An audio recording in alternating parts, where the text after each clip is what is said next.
In the times that one started one's career, leader was somebody who stood tall, knew it all, and could not be corrected. To a time where leaders still stand tall, but don't claim to know it all, and are always willing to take new ideas because they realize that new ideas from different parts of the organization can actually add more value. And no one person can be the source of all ideas. So, this is one very, very fundamental change. The second is from an authority driven leadership to a survived leadership, where you believe you are not a ruler of your workforce, but a servant of your workforce, right? To make sure that you get the best out of them, you have to serve them. And you have to serve them with independence, you have to serve them with skills, you have to serve them with opportunities, you have to serve them by allowing them to make mistakes and making up for them. You have to serve them to be rising to the occasion when times come, when difficult times come. So I think the whole issue of servant leadership, which actually came through the political governance process, has filtered its way through into the leadership domain.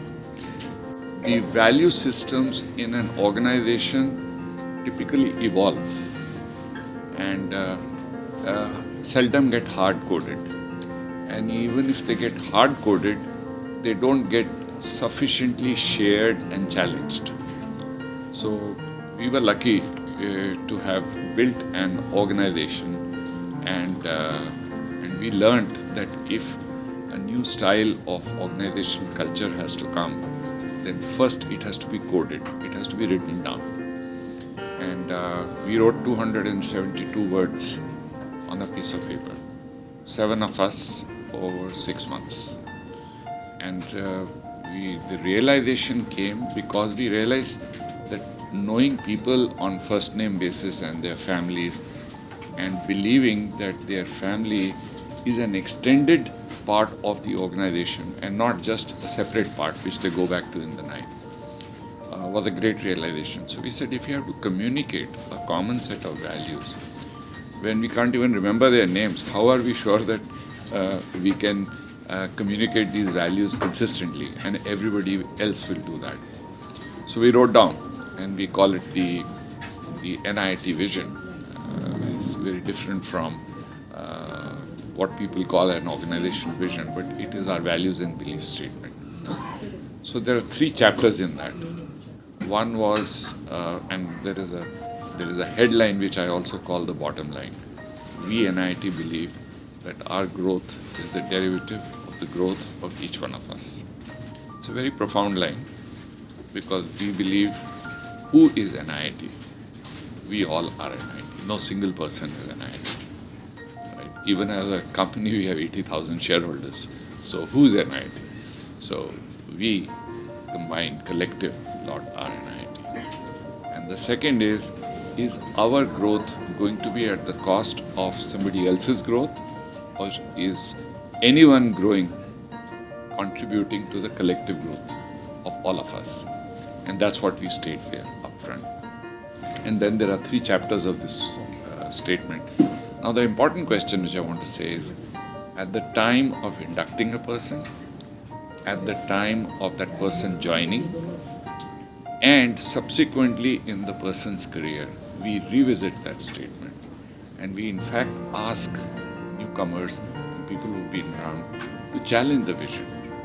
So I used to have a very interesting session which was pizza and Coke with CEO, right? But the idea was you will get the pizza and Coke only if you challenge the vision, saying where are we going wrong? What are we not doing well? Ethics is a very important foundation. It takes very long to build a reputation as an ethical organization. And one wrong step can take you many, many, many steps down. Second, the short-term benefit of being unethical is very tempting, but medium and long-term losses which emerge out of that are very, very expensive.